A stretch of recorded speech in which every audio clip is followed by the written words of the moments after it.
You're not going to believe the yarn I'm about to spin for you, but every fiber of it is true.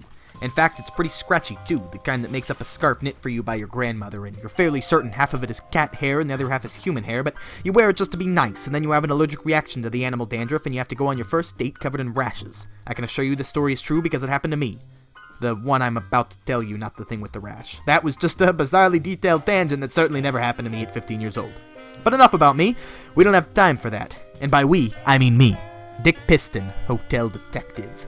It's a Friday night. The city sleeps. A synonym for sleep is lie, and as a detective, I cannot tolerate lying, unless said lying happens to be me lying next to a beautiful brunette with strong, comforting arms on a Wednesday night. But unfortunately, it is not Wednesday, March 14th, 2018, the last time I was with my wife before she woke up to find that she didn't love me anymore. It's a Friday, and on every Friday night, you'll find me making my rounds at the Lakeview Hotel, a two-bit hive of scum and villainy on the upside of downtown. Anytime before midnight, that is. After midnight, you'll catch me drowning my proverbial sorrows at the 5-star dive bar in the lobby of said hotel. Until then, I'm here in my office, watching the clock. Not that I'm a proverbial stickler for whatever punctual people stickle for, and not that I couldn't use the overtime, it's just that my employer had made it clear that anyone who did use the overtime would be spending said overtime scrubbing the proverbial Grady's, or what's left of them, out of the hexagonal patterned carpet. You see, this hotel had been wallowing in red ink for quite some time now, and it was likely to continue hemorrhaging proverbial money until it stopped hemorrhaging proverbial potential hotel guests. And I only wish that was a metaphor. The Lakeview Hotel had the highest mortality rate of any luxury accommodation west of Baghdad. Or east of Baghdad. Or in Baghdad. In fact, as hotel detective, I had personally investigated 6 unsolved murders and committed 4 in the last 5 weeks. Forget I said that last part. Long proverb short, management wasn't entirely happy with my proverbial job performance. Any member of the hotel staff who clocked even 1 minute of unauthorized overtime would be out of a proverbial job. A literal job. And by anyone, they meant me. Dick Piston, hotel detective. That's why, at 10 minutes to midnight, I had my proverbial eyes glued to the literal clock. Because when that clock strikes 12, my Friday nightmares become dreams, and consequently, somebody else's Saturday morning problem. So, if my luck holds true... Dick Piston, I need your help. Lady Luck, you could set your watch by her. I need your help. I'm afraid I'm not the man you're looking for. You mean you're not Dick Piston? No, I mean I'm not helpful. But you are the hotel detective? For 9 more minutes I am, but there's not going to be a 10th, so I'm afraid if it's anything more time-consuming than a stuck pickle jar, I'm going to have to refer you to the day shift. But you need to help me. I'm the victim of a crime. Well, unless that crime is unnecessary wetness, there's really not much I can do in the time allotted. It's not unnecessary wetness. Are you sure? Because I've got a blow dryer on the desk. Mr. Piston, please! You can't just turn your back on me. Not in that outfit, no. Then you'll help me? For 8 more minutes I will, but that's all the time I've got. Will that be enough? Depends on the crime. What's yours? I think they call it murder. Uh-huh. And you say you're the victim? Yes, it happened just now, up in my hotel room. You know what murder is, right? It's the one where somebody kills someone, right? You'd be thinking of arson. That's the... Oh, I always get those two confused. Never mind. All right, I'm going to take your case, but I'm also going to set an egg timer. When this goes off, no matter what, case dismissed. Is that understood? Mr. Piston, I can't tell you how grateful I am for this. Coming here in a towel is thanks enough. You're welcome. Now, if you'll take a seat, I have to make a phone call. The Somewhat Further Adventures of Dick Piston, brought to you by smoking. Now with 50% less rat poison. Start today. Now, if you'll take a seat, I have to make a phone call. But you aren't going to rush up to my room and examine the scene of the crime? Ordinarily, I would, but we don't have that kind of time. Hello? Front desk? Hey, it's me, Dick Piston, hotel detective. Put me through to the kitchen. What are you doing? Ordering room service. Will that help the investigation? Not at all. Then why are you doing it? Because no man in his right mind would ever be alone in a room with a woman in a towel without at least a bottle of champagne and a half order of oysters on the way. I'll have the honeymoon special. Send it to my office pronto. And a Bon Jovi CD from the hotel boutique. Thank you, Mr. Piston. How can I ever repay you? Well, I get off work in 7 minutes. Mr. Piston, I'm a married woman. You can never repay me. And how do you know this was our honeymoon? Just tell me about your murder and get it over with. If we make this quick, maybe I can still have time to Xerox some resumes before morning. Well, I was up in my room taking a shower before dinner. So you haven't eaten. No, not yet, but those oysters sound delicious. And the murder took place in the bathroom. No, it was in the bedroom. After your shower? No, during. So you were shot in the shower by someone in the bedroom. What makes you think I was shot? Because if it was a stabbing, you would have been in the same room with the killer. Oh my god, you think he was in the shower with me? No, I think you were shot. But I wasn't shot. Look! Or stabbed, for that matter. But it looks like you've had a close shave of some kind. No, that's waxing. Alright, so you were not harmed in any way. Have you ever been waxed? What makes you think you were murdered? Oh, I wasn't murdered. But you said you were! I was the victim of a crime. And the crime was murder! I thought you said the crime was arson. What? If the crime was murder, and you're the victim, why are you here? Well, I had to report it, didn't I? He was my husband, after all. The killer? No, the killeree. The murder victim is your husband. Yes, he was shot in my room, in the head, on the bed. So you're the victim by marriage. And this was supposed to be our honeymoon. I see. And is that how you were dressed when you discovered the body? Yes, I had just stepped into the shower when I was nude, Mr. Piston. Can you imagine? Yes, I can imagine. When I heard this, what sounds like a gunshot and a blood-curdling scream. The somewhat further adventures of Dick Piston, also brought to you by Listerine, to freshen your breath after all of those wonderful, wonderful cigarettes.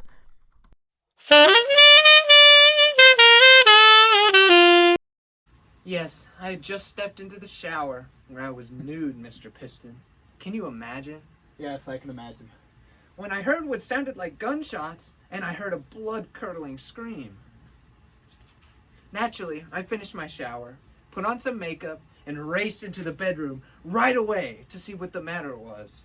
That's when I found him, dead on the bed with a slug in his head. Are you sure the mysterious killer didn't leave behind a snail on the tail of a frog and the bump of a log behind as his calling card? No, the killer left nothing behind. Well, except for my sweet husband dead on the bed with a slug in his head. Were there any signs of forced entry to the room? Oh no, everything seemed perfectly normal. Except for that horrible dead guy lying there. You mean your husband? Yes, that was his name. Guy. And he was horrible? Oh yes, brains everywhere. Okay, we have to cut. That's Alex's cue. Okay, you gotta... That was his name. Guy. And he was horrible. Oh yes, brains everywhere. Well, Mrs. Guy, normally this is the point in the investigation where I would rush up to your hotel room to examine the body. But we're short on time, so let's just cut to the proverbial chase. Room service. Bang! There's your killer! Oh my! But how could you possibly know that? Was your husband clinically insane? Not clinically. That's how I know. I don't understand. And there's no time to explain. Oh, wait, we've got 4 minutes. Allow me to explain. If there were no signs of forced entry, then your husband must have let the killer into the room himself. Which means the murderer must have been someone your husband knew personally. Or expected shortly. A bellhop, for example. DDT is good for me. And you?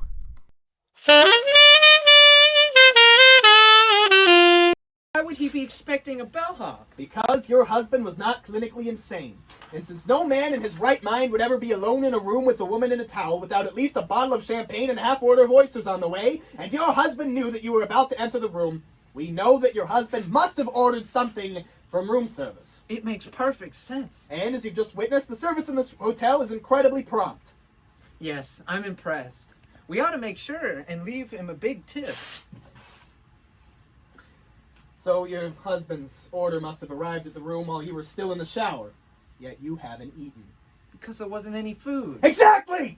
And if there were no edibles and evidence, it can only mean that whoever brought the food removed it immediately after the murder to conceal the fact that the killer came from the kitchen. I don't know why I didn't see it before. Which means your husband had to have been murdered by the night shift bellhop who gained access to your room under the pretense of delivering a romantic appetizer, which you never got the chance to enjoy because after murdering your husband in cold blood and not wanting to leave any evidence that the killer was a member of the hotel staff, he removed the telltale oysters and champagne from the scene, something that's only a member of the hotel staff would do, leaving in their place the even more telltale absence of oysters and champagne, which confirms his guilt. But why would this bellhop want to kill my husband? Because unbeknownst to your late husband, the bellhop was having an extramarital affair with his wife!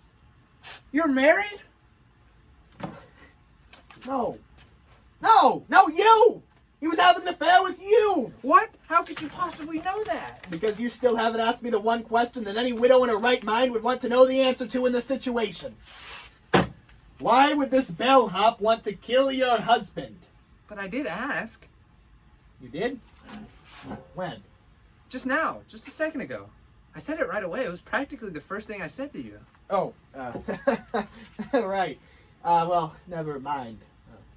You really haven't been paying attention to anything I've said, have you, Mr. Piston? For God's sakes, you used to be wearing a towel. That's no reason to accuse me of being an adulteress. And worse yet, an accomplice to murder. You're right. I'm sorry.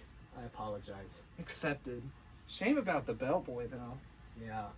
Listen, my boss will have my proverbial head if she finds out I shot another innocent bystander. Do you think we could just agree that this was self-inflicted? Yes, of course, Mr. Piston. He looked suicidal the moment he walked in here. Aha! Oh, A likely story. but it's your story. Yes, it is. But what widow in her right mind would agree to cover up the murder of the man who had nothing to do with her husband's murder, unless, in fact, had everything to do with the murder, and she was in on it? But that could only mean two things. No, one. It could only mean one thing. I think you've forgotten one possibility, Mr. Piston.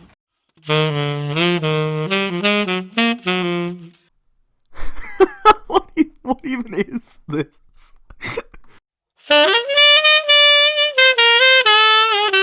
Action. What's that? That the widow is not, in fact, in her right mind. This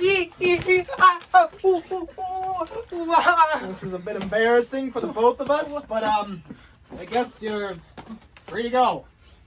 Oh, thank you, Mr. Piston. I don't know what a relief this is. You may not have solved my husband's murder, but knowing I'm innocent of all charges is huge. Load off my mind. What little there is left of it, I mean. Ooh, how can I possibly thank you? Would you mind if I put you down as a reference on my resume? You're the first client I haven't accidentally killed in weeks. Action. You're alive? You're a terrible shot, Mr. Piston. You didn't even hit me. Oh. Yeah, sorry about that. Don't be. You were right about us, Piston. Until recently, this lady and I were having a torrid affair behind her husband's back. And over his dead body. Ew. I thought at least we were. I thought we were in love. But now I see she was just using me to get what she wanted. A dead husband and an airtight alibi. But what makes you think that she was using you? What woman in her right mind... She was would her literally husband- chattering like a Panamanian white-faced capuchin monkey napping around the room like the floor was proverbial lava mere seconds ago. Forget it, Piston. She used us. We're all victims here. I'm not. No? You're right. But if you got a minute, I think I can correct that oversight. Wow, look at the time. That's the only exit. Do you mind if I, Looks like your time is up, Dick Piston. Telltale detective. But why would you want to kill me? I haven't even done anything to you. Besides, trying to kill you a minute ago, but, the water under the proverbial bridge, huh? I think you're forgetting the possibility that I, too, might not be in my right mind. No, I took that into account when you murdered 2 people at your place of work. What was that? Lady Luck running out. For you, that is. Gee, Lady Luck sounds an awful lot like an egg timer. Case dismissed. Who knows what further proverbial threats threaten the good people of this building? Only time will tell. The question is, to whom will this proverbial telling be told? Judging by our recent ratings, no one. My tale falls on deaf ears. Well, the joke's on you because I just like to hear myself talk. It was a Saturday morning in the big city. And on a Saturday morning, my proverbial work here is done. Literally.